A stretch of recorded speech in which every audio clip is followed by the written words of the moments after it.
Boom. Hey, what's up, everybody? Welcome back to 10 at a Time, the short long form show. I am your host, Wildlin Pierreville. What's his name?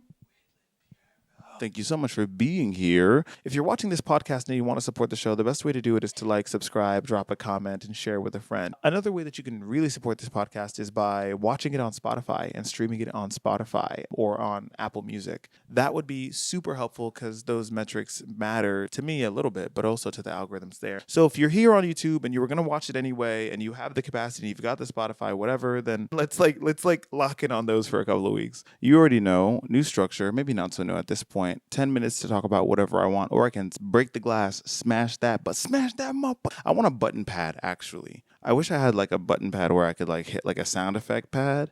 I could smash that button for real. The more produced version of 10 at a Time, when I get picked up and nationally syndicated, will have that. When I replace Jimmy Fallon, I'll have that. Anyway, you already know, 10 minutes to talk about whatever the fuck I want, or I can smash that button to hit the daily 20. And here's what we are going to talk about today. Mamdani in the motherfucking building. Mamdani in City Hall. We got Mayor-elect Zohran Mamdani for the win, baby. Y'all fucking haters, you could never,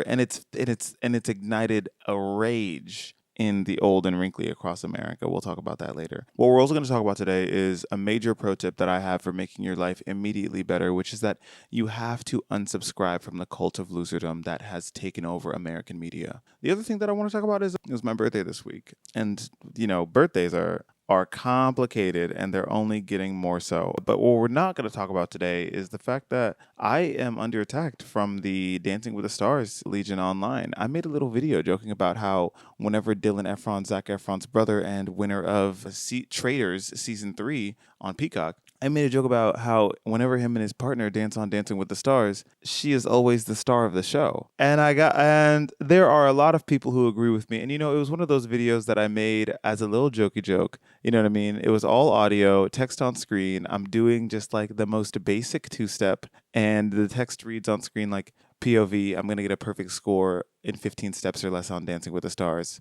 Parenthetical, my partner is a Ferrari. Because a couple of weeks ago, Derek Huff, one of the judges on Dancing with the Stars, called Dylan Efron's partner, a woman named Daniela, that's a lot of D names, he called her a Ferrari. He was like, "Careful, Dylan, you're dancing with a Ferrari." I don't love the Ferrari thing. I think that I don't know how I feel about that. But if we're going with it, yeah, she's a Ferrari. Dylan don't got a license. I'm not going to lie to you. I love Dylan Efron as a personality. He's just not one of the stronger dancers on the show. Earlier in the episode, this 20th anniversary episode of Dancing with the Stars, we saw Derek Huff dance with Daniela. He's a great dancer. He has a license. And everyone's like, well, Derek is a professional and Dylan is not. Yeah, but I've seen other men dance with Daniela. They don't get as washed as Dylan does. You know what I'm saying? Like it is him. Like it is him, low-key. Like that's fine. He has a lot of other talents. He's very charming. This is going to be a motif, right? You talk about people on Dancing with the Stars, and I feel like people are like, look, it's always punching up because these people are only on Dancing with the Stars because they're very successful, celebrated, renowned people. You know what I mean? It's fine. Dylan Efron is fine. He doesn't have to be a great ballroom dancer.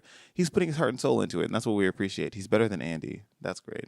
People were like, oh, the Argentine tango is meant to showcase the women. So why is it that no matter what dance they're doing, Dylan still isn't the star? Like, even when they're not doing the Argentine tango, when they're doing the jive, when they're doing the salsa, when they're doing the rumba, when they're doing no matter what dance they're doing, it seems that I cannot take my eyes off Daniela. That's just, look, man, I'm just keeping it real with you. They were mad at me. There's a guy named Sasha Farber. He's a former Dancing with the Stars pro or something like that. He jumped in my comment section and was like, leading a woman, supporting her in the lifts, all this is harder than it looks. And I'm like, yeah, well, being a woman, the woman in the dance, doing getting flipped into the fucking air, you know what I'm saying? Doing it in heels, like that actually is harder than it looks too, and it doesn't get a perfect score from the judges. Hello? Shit. I'm not saying that what Dylan is doing isn't hard as fuck. It seems hard as fuck, but if we're comparing being the frame that supports a woman who's being tossed in the air, or being yourself tossed in the air and thinking which one is more difficult and should receive a bit of grace while being judged. Like, there are girls who are flipping, twirling, kicking all this stuff, and if they raise their shoulders, they get points deducted. Dylan Efron is holding strong shoulders and he gets a 10 out of 10. I just don't see it. I just feel like it's a really unfair. Anyway, I'm not going to get into this because that's not what we're talking about today. What else are we not talking about today? Hey, today we're not talking about how the fucking, oh my gosh, dude. Actually, let me frame the story this way. What we're not talking about today is the fact that I had to go to New York, bro. I was shooting a campaign for a company. I don't know if if I'm NDA'd. I don't know if I can talk about it or not, but it was a car company that I was shooting a campaign for. Really cool, really exciting. They were like, "Oh yeah, well, we're shooting in New York or we're shooting in LA. We'll fly you out." Okay, no, it's back in New York. There was like a rigmarole in terms of the logistics, but they settled on New York. I'm working in DC right now on this play at Arena Stages. Come see Fremont Avenue. Our play just got extended. Holy shit, I'm up, dude. We're winning, bro. Winning is going to be very relevant this episode. Yeah, so they're like, okay, cool. You're in DC. Like, we'll get you out to New York City on the day of the shoot. I'm like, all right, cool. Well, it has to be on a Monday. Dwayne just came and sat right up on the camera. I don't want to move him because I feel like if I don't let him have his spot, he's going to cry the entire time I'm recording. Okay, you got it, buddy. You got it. Anyway, the task is that I have to get from New York City, from Washington, D.C. to New York City and back within like a 40-hour span, a 32-hour span, because I have a show to do. Originally, there was a flight. They're shutting down flights. They're shutting down airports across the country because the government is shut down. Holy shit, this shit is still going on. Can you believe that? So 72 hours, 48 hours before the flight, we're all good. We checked the flight status. It's all good. Like, we're locked and loaded. Literally the morning that I'm supposed to fly out to New York, canceled. Oh my gosh. Okay, cool. I'm going to switch it to an Amtrak. I contact the company. They switch my flight to an Amtrak. I'm supposed to get on the Amtrak. I did miss the first Amtrak. I'm not going to lie to you. They put me on the second train, like the train 1 hour later. And because I switched trains, I got a $30 refund because the ticket for the second train was less expensive, even though I missed the first train. So I'm like, I don't know, Amtrak playing loosey-goosey, or maybe I'm just that charming a guy. He was like, hey, I'll fuck with you, dog. You know what I mean? Maybe he's seen the videos. Maybe you watching 10 at a time right now, Mr. Amtrak man. I'll fuck with you. I appreciate you. Anyway, here's the thing, though. All this rigmarole, I was supposed to fly into New York and stunt on my fucking haters in goddamn business class Delta. But instead, I had to stunt on my haters in business class Amtrak, and I did stunt on my haters. That was the subversive stunt. You understand? The moral of the story is, all this shit with the airports, planes being canceled, planes across the country people stuck in airports for, hours, days at a time, can't get home, can't get back to where they need to get back to. People are starving, bro. The fucking food stamps ain't come out. The SNAP ain't dropped yet. You know what I'm saying? All this suffering. And you know what was crazy is because after Mamdani won the election, people were willing to hold it down, nigga. You know what I'm saying? Like, it was bad. Obviously, it was bad. There was a lot of people suffering, but I feel like the general vibe in the air was like, no, these fuck ass weirdo conservatives want to take people's health insurance away. That's crazy. I've never seen people get so hard on about taking health benefits away from average Americans. You know what I mean? They're like, we're gonna shut Obamacare down if it's the last thing we do. We don't want these niggas to have insurance. This shit is crazy. And everybody got what the fuck was going on, and that it was weird. What do you mean in the states that voted for you want to double the healthcare premiums? That's insane. Everybody knew what the fuck was going on. These Democratic motherfuckers folded with nothing on the table. This is what I mean. 8 Democratic senators folded on the government shutdown, the stalemate, the standoff that was supposed to ensure that millions of Americans kept their health care as the new budget went through.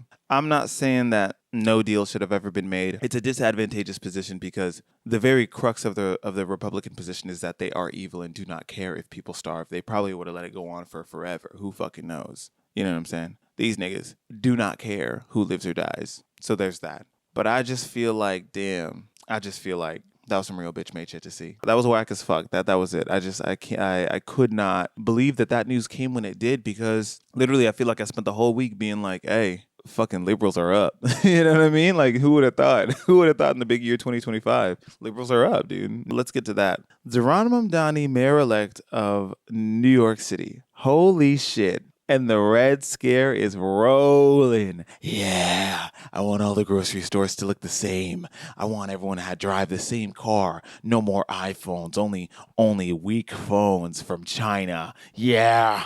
Dude, the New York Post dropped a cover after Zohran Mamdani won the election. It was probably one of the most racist things I've ever fucking seen. Like anti-communist propaganda, Islamophobia type shit, which is dead ass just the thing. At this point, anybody who doesn't fuck with Zohran Mamdani, who won the election by, like, I think one of the largest margins in history, he got more than 1 million votes or something like that. Or like he broke some record in terms of like winning an election with the number of votes that he got. And And dead ass, like if you're not on the Mamdani train, like all you have left is racism and xenophobia. You know what I mean? Islamophobia type shit. It's really crazy because why are you so scared of free buses, man? Free buses got you fucking freaked out like that? With all of like the national projects that are happening across the country, you got the fucking like if the Olympics said they were coming to a US city near you, let's build a stadium. Niggas build a stadium. You know what I mean? A stadium gets used one time. You know what I mean? They build all this infrastructure for the Olympics. It's supposed to be economic stimulus, whatever. And then once the Olympics are over, you have an entire section of the city that's fucking gutted, useless. You know what I mean? Dilapidated. Okay. This nigga wants to use that money to support working class infrastructure, free buses. Let these motherfuckers get to work without having to spend $3 both ways. They're working class people. Bus is gonna run regardless. Bus is gonna run whether it's empty or whether it's got people on it, regardless. Donald Trump is like destroying an entire wing of the White House. It's just like crazy to me, like because when you like if you like write a list of the things that Zohran Mamdani says that he wants to do and like what he wants to achieve, all of it is just like really beautiful stuff. That shit that is happening in Project 2025, they're like, we want to kick people out of the country, ship them away. We want to lock up more people. We want to be tough on criminals. We want to fucking make babies illegal and make women second-class citizens. It's like, oh yeah, we love that, we love that, we love that, but we're doing it for Jesus. It's like, oh yeah, we love that, we love that. Zohran Mamdani is like, I want people to have pre-K to send their kids to. You would think that he invoked the name of the Antichrist. Holy shit, dude. It's like insane. I want a grocery store in this neighborhood that doesn't have a grocery store. That's jihad. Like, it's fucking insane, man. It's fucking insane. Zohran Mamdani said, let these motherfuckers get to work for free. That's the thing about Zohran Mamdani, bro, is that at the end of the day, you gotta go so far right that you end up left. You understand? Some of you motherfuckers did it backwards. You went so far left, you ended up right. You went so far into leftist politics, you start sounding like a conservative. You understand? Zohran did it the other way. He went so far right, he ended up back left. You understand? Because that nigga's about money, bro. He talks about the bottom line. You can't talk to that man unless it's about the fucking squalor. You get it? He said, let the working class people ride the bus for free so they can get to what? To work. So they can, that's an economic stimulus. You get me? He's talking about money. That's why I like when he talks, you can't really get him to derail off anything but the money. He's not talking about visiting other countries, going to Tel Aviv, you know what I mean? Parades and shit. He says, let's talk about New York City and this fucking money. How can we get working class people to be more supported and work? What? Y'all are talking about, these people are worried about being taxed 2% as multimillionaires, an increase of 2% on taxes for multimillionaires. That's just all the money past $1 million, right? So after your first million, on your second million, you would pay an extra 2%. That's an extra $20,000. Niggas are talking about, oh, the millionaires are going to leave New York. You think that millionaires are going to pick up and leave the life that they live for 20 bands? If you had $2 million, would you leave for 20 bands? Would you leave the economic hub of the United States for 20 bands? For a Toyota Camry? Would a multimillionaire leave New York over the cost of a 2022 Toyota Camry? I do not think so. Relatively, if you made $100,000, that would be $2,000. And if you made $100,000 and you were pressed about $2,000, it might be a bit more reasonable because $100,000 is still within the working class spectrum of salaries. But if you made $500,000 and you were pressed about 2%, ooh, the more money you make, the more ridiculous being pressed about 2% sounds. It really, really does. If you told me that for every $1 million I made, I had to pay the people of New York one Toyota Camry, I'd be fine with it. I'd be like, yeah, let me make the $1 million. If New York is part of the thing that enables me to make the $1 million, then I would stay here. And that's what's true, is that the people who are paying taxes, that make this city fucking awesome, dude. New York is the best city in the fucking world. What? And the infrastructure that exists here and the community that exists here and the opportunity that exists here that is funded by taxpayer dollars is what enables people to make the money that they make. They're not going to fucking leave. You can't make the same money in Idaho. You sound ridiculous. You might make the same money in Jersey, but it's not the same vibe, man. It's not the same vibe. People want to be in New York. Holy shit, I just realized that I didn't start a timer. I think that this is just going to be this kind of episode. Dang it. I forgot the premise of the whole show. Jeez Louise. You know, it's the same thing with this, it's the same thing with the, universal childcare. People make the shit sound scary.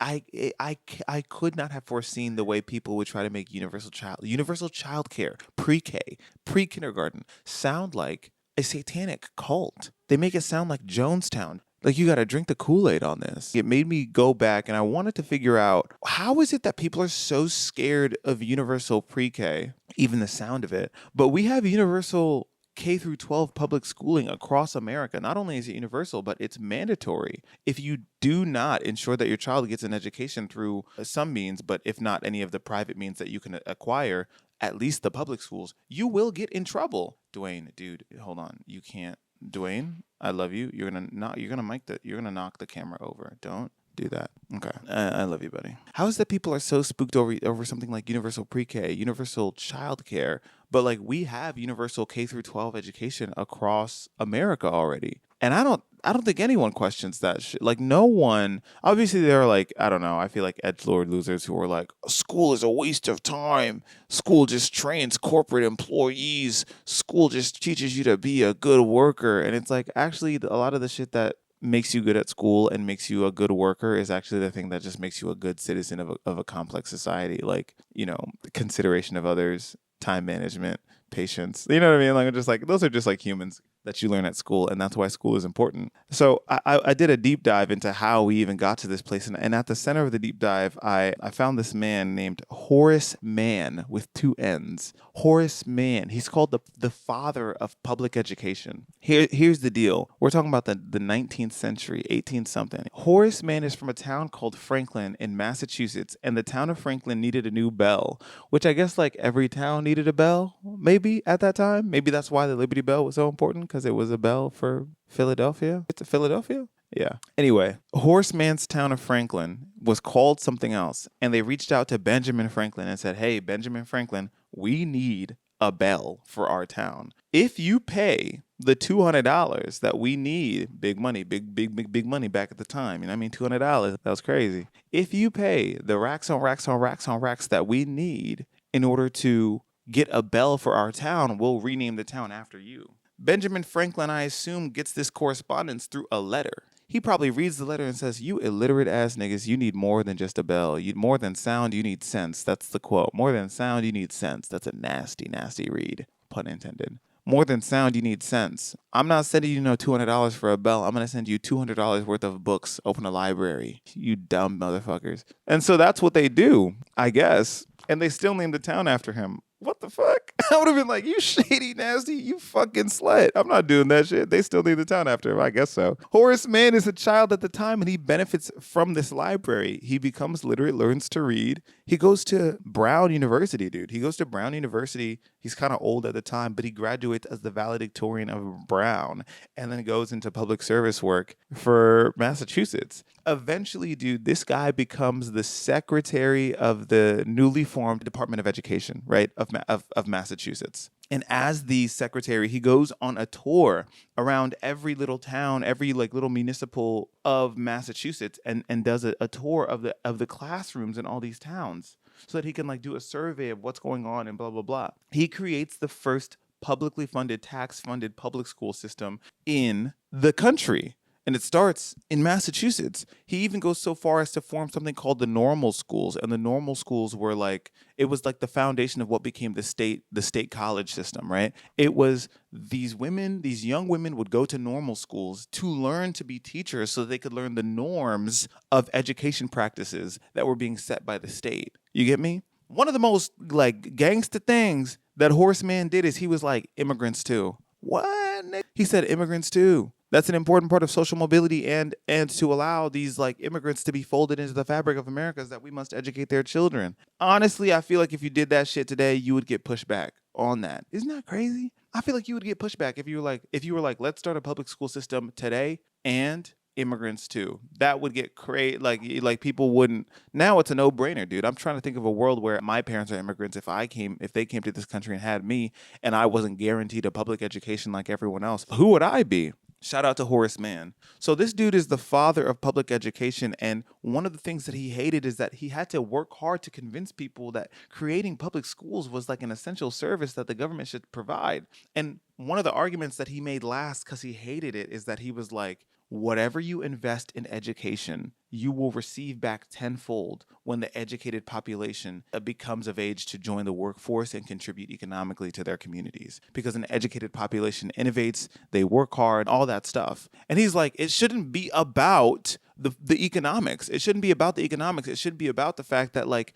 education is a fundamental part of freedom. Education is about like giving people the ability to like liberate themselves. Education is about so much more. But anyway, one of the main arguments he had to make was an economic argument for it. But that's what I mean, dog. That's what I mean when I say Zeron went so far right, he took it back left. Because if you want to talk to these people, right? People who are antagonistic towards you, people who talk about socialism and leftist politics, like it's all a waste of money, like it's all this, like it's all that. Okay, let's code switch into your speak.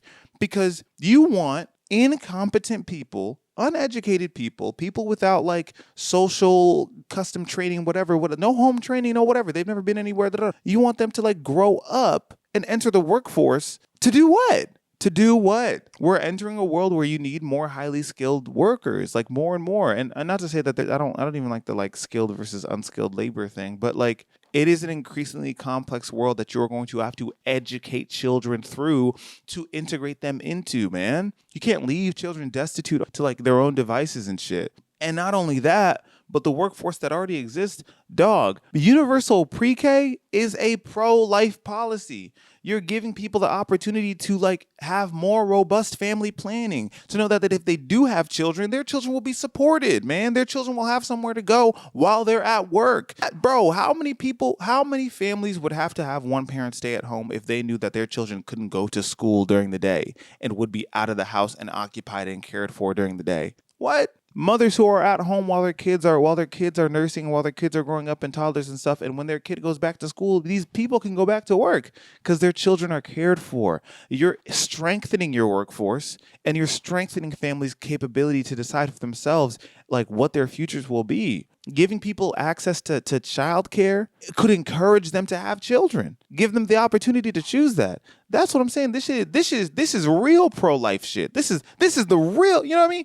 These niggas who say pro-life, who are anti-choice, whatever, they don't mean that shit. They just hate poor people. They hate people of color. They, you know what I mean? They don't value people's lives. They don't even value the lives of children after they're born. This is the real pro-life shit. You understand? You got to go so far right, you circle it back left. That's what went wrong. We started bullying people for being socially liberal but fiscally conservative, and that was the right choice. But I think it also kind of like created a foundation where people felt like they didn't really need to logistically argue their beliefs and could use moral superiority as the foundation of their argument. But you can't argue on the basis of moral superiority with people who don't have the same moral framework as you. Those niggas are evil. Do you understand? They're literally letting children like on SNAP benefits starve this holiday season. Do you get that? You can't argue that. You got like, okay, if we were to think about it through your framework where the government is short on cash or whatever the fuck, how does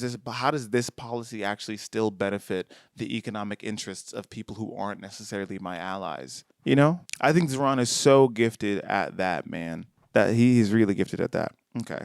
Let's just call that today's 20 because I didn't start a timer. I'm going to start a timer now. Let's go for 10 minutes in 3, 2, 1. Listen, your life would be better if you stopped rooting for untalented people. I made a TikTok about this earlier and I said the word losers. And I want to frame losers contextually. You know what I mean? I don't think that we... How do I want to talk about this? I don't want to use the word losers super flippantly. The reason that I feel comfortable talking about this in the context of Dancing with the Stars, or I felt comfortable talking about it in the context of Dancing with the Stars, using the word losers, is because no one on Dancing with the Stars is a loser. Objectively, they're all very successful and celebrated public figures. None of them are losers. And so it's kind of like it's like kind of whatever, me, a guy on my phone in like some random apartment, you know what I mean, talking to a camera that I set up myself on a show that I created myself, like all by, you know what I mean, that you guys are watching. Sure, like,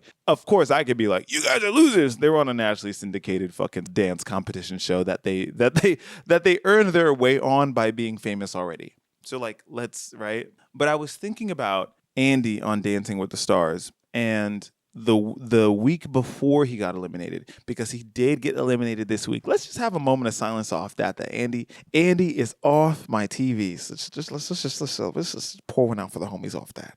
Amen. Shout out to America, because y'all really pulled through. And I told you, numerically, it was inevitable. If you eliminate so many people besides Andy, the numbers will swing out of his favor, because all the fans of those who were eliminated are going to start rooting for other people, not Andy, because Andy got their fave sent home.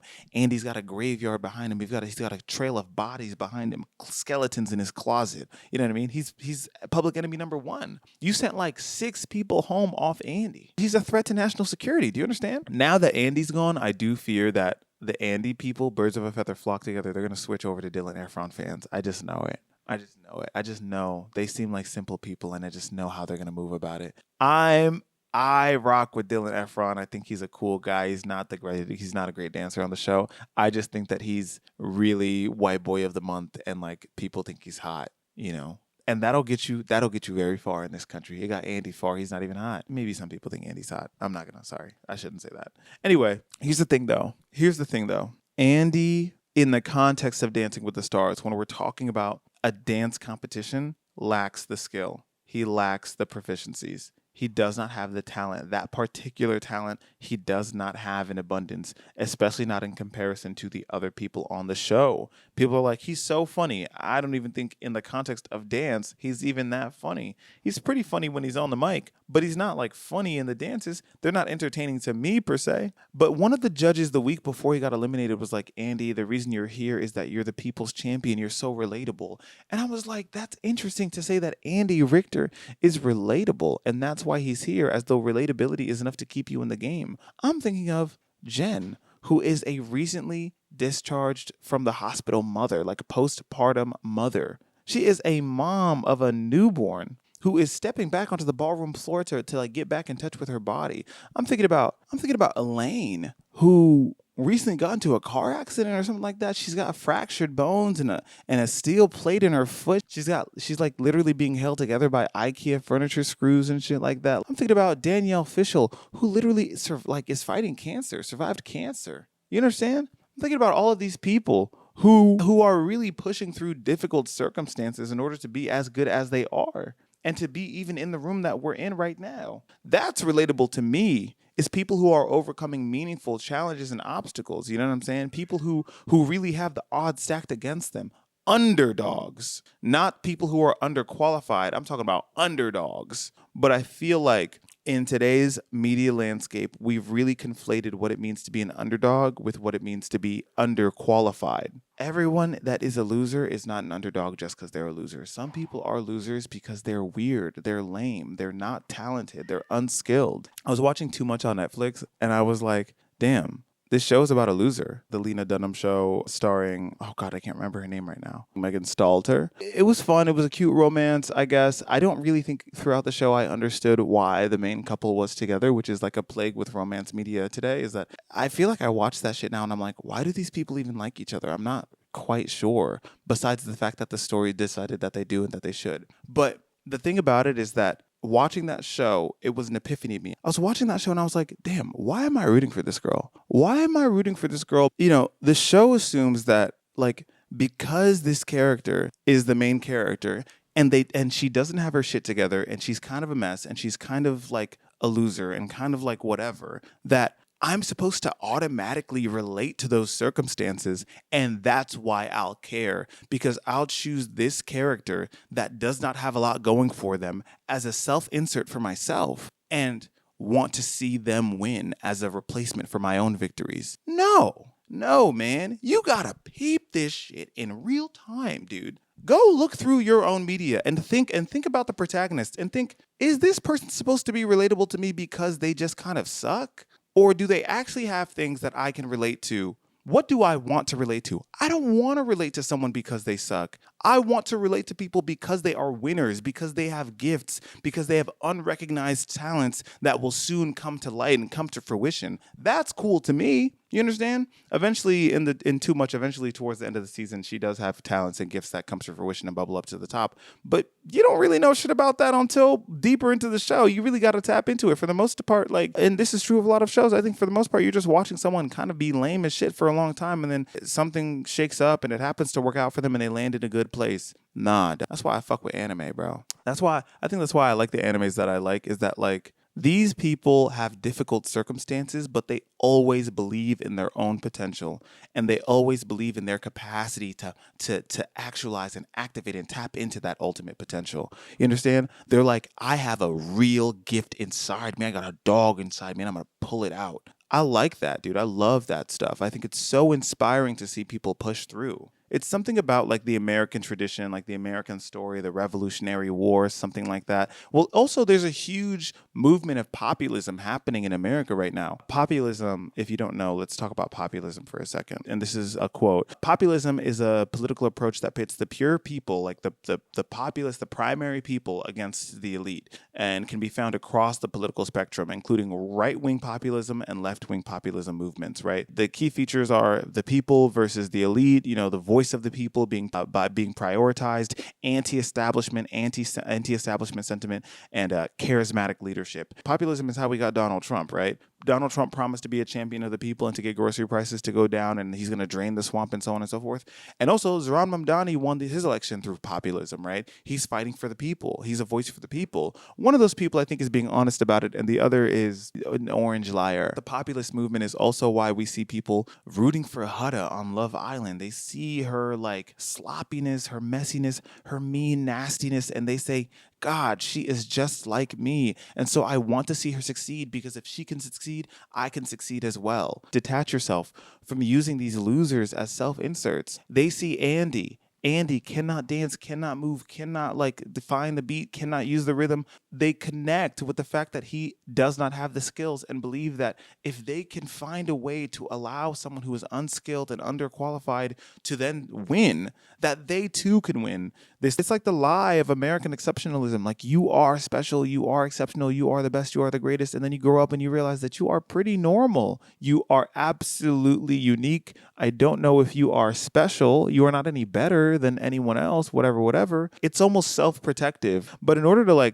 compensate for that, the whiplash of coming to the terms with the fact that you're just a person like everyone else is just a person, and maybe you're dissatisfied, maybe people are dissatisfied with their own lives, with whatever, you get behind any person on TV that you think is also kind of failing. And you believe that if you can propel them into success, if you can force the system to reward them for their own mediocrity, that you too might someday be rewarded for your mediocrity. I'm not talking to you. I'm not talking to you at home. You at home, you're the fucking winner. You're really hot and a winner and successful and intelligent. And I appreciate you being here. I'm not talking to you. I'm talking about the royal you. These people, the Andy fans, the Fandies. And if you're a Fandy watching this, I am talking about you. No, I'm playing.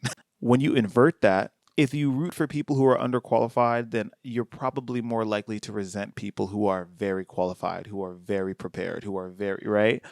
We see people burning Whitney at the stake, like the fucking Salem witch trials. I don't know anything about Sex Lives of Mormon Wives and all that stuff, but I'm talking about Dancing with the Stars right now. And I believe that a good number of the people who also dislike Whitney on Dancing with the Stars have also not seen Secret Lives of Mormon Wives. I don't think that Venn diagram is a circle. I think it's crazy to root against someone in the context of a dance competition like Whitney, who is so gifted, so talented, incredibly good. From day one, she was a front runner. And I think that's probably the problem, is that from day one, she was a front runner. She was very clearly and apparently talented. She seems like the establishment. She seems like, the elite, super qualified, trained from a child, whatever. She has dance experience, right? And then they love Andy.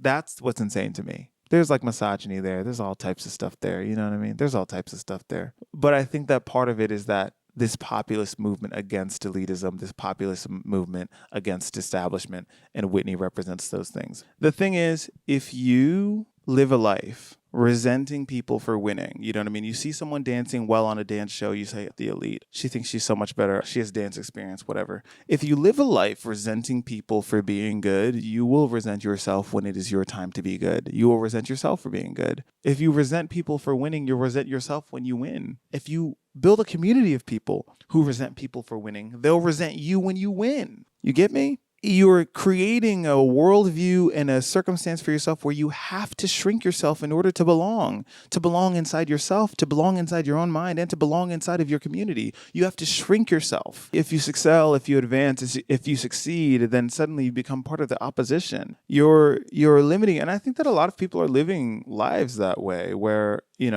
they're terrified of like promoting themselves. They're terrified of talking about their successes. They're terrified of creating those successes for themselves. They're terrified of who they'll be or how people will feel about them if they do too well. It's like a type of limiting belief, but it'll do wonders for your own self-image if you begin to see yourself in the reflection of those who have succeeded rather than seeing yourself in the reflection of those who fail. Like, see yourself as Whitney. Don't see yourself as Andy. See yourself as Jen even. See yourself as Elaine. See yourself as, we're talking about Dancing with the Stars again. See yourself as Danielle. People who show up even when it's hard and still do a beautiful job. See yourself as one of them instead of seeing yourself as Andy, who happens to succeed because of his incompetence.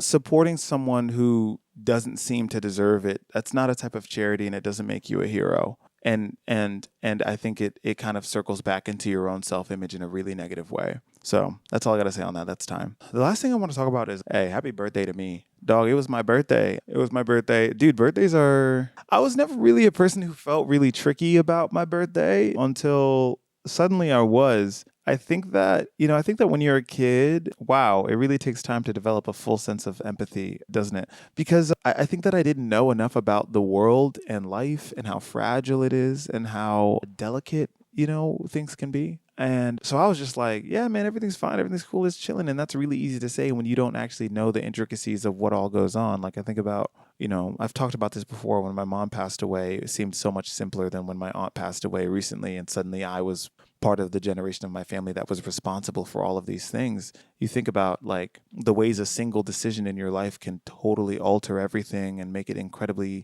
much easier or much harder, and how a lot of those circumstances actually are also just part of luck. Yeah, they're so out of your control. I think that the thing, my birthday was cool because I was in New York working on this campaign the day before, and then I got home and suddenly it was midnight and I was, in a hotel in Manhattan at a view of the Empire State Building, and my girlfriend was there, and it was beautiful. I was about to wake up in the morning, get on a train, and go back to a job that I enjoy doing. There are so many parts of my life that I'm like really, really grateful for that I know I just like got lucky in. You know what I'm saying?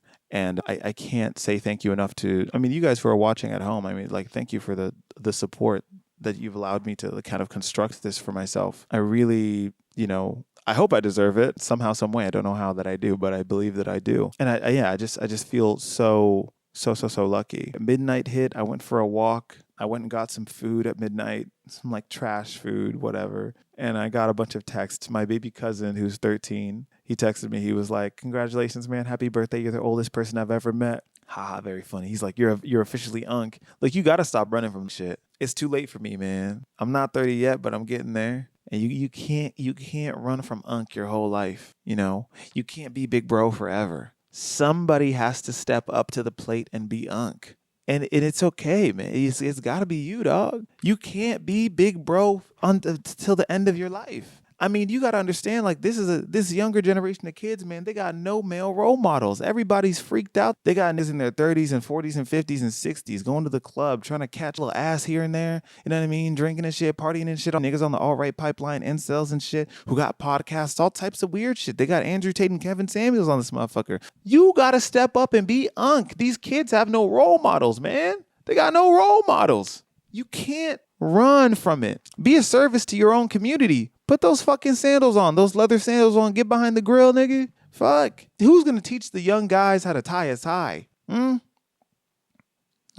father figures are spending the lunch money, the school supplies money, bottle service at the clubs. The mamas are the IG baddies and the grandma was the baby. Somebody has to step up to the plate. Be Unc. My dad sent me a voice message. Yeah, he sang me happy birthday at midnight. Dude, a couple of years ago, my dad forgot my birthday and called me like 3 days later. And I've never heard a man more in distress than this man when he realized he forgot my fucking birthday, bro. He like fell to his knees through the phone. I could hear it. I had to get a double knee replacement, double joint reinforcement. Holy shit. So now, I mean, this year on midnight, he's singing me happy birthday, bro. It was so sweet.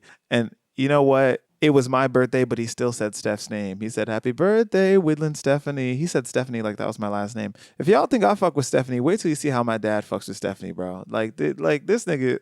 If Steph up and bounce, he would be more distraught about it than I would. Honestly, this nigga like he is invested in it. You know what I mean? This is like the best thing that's ever happened to us. Literally, dude. I'm like, hey, dad, I've got a successful career as a content creator. I make money on TikTok and I tour the country doing performances. I'm a very successful actor, so on and so forth. He's like, that's cool. That's cool. How's Stephanie? Damn, nigga. He does not. We do not care. He does not care. That is his Shayla for real. So he sang me happy birthday. On the second verse, he just said my name, which was nice. That was generous of him. He just said my name. He gave me a little Haitian prayer, you know what I mean? Gave me my good birthday wishes. That was nice of him. But it was cool, man. I gotta text all these people back. Here's the thing, bro. If it's my birthday and you text me happy birthday, do not text me happy birthday unless you tell me your birthday on the same day. Cause I gotta put this shit in my Google Calendar. I got people texting me happy birthday. It's November. Year's almost over. I know not all of you are Sagittariuses, so I know I've missed your birthday. Damn, I ain't wish you a happy birthday. All these people, I'm like, I know I ain't wish this motherfucker a happy birthday.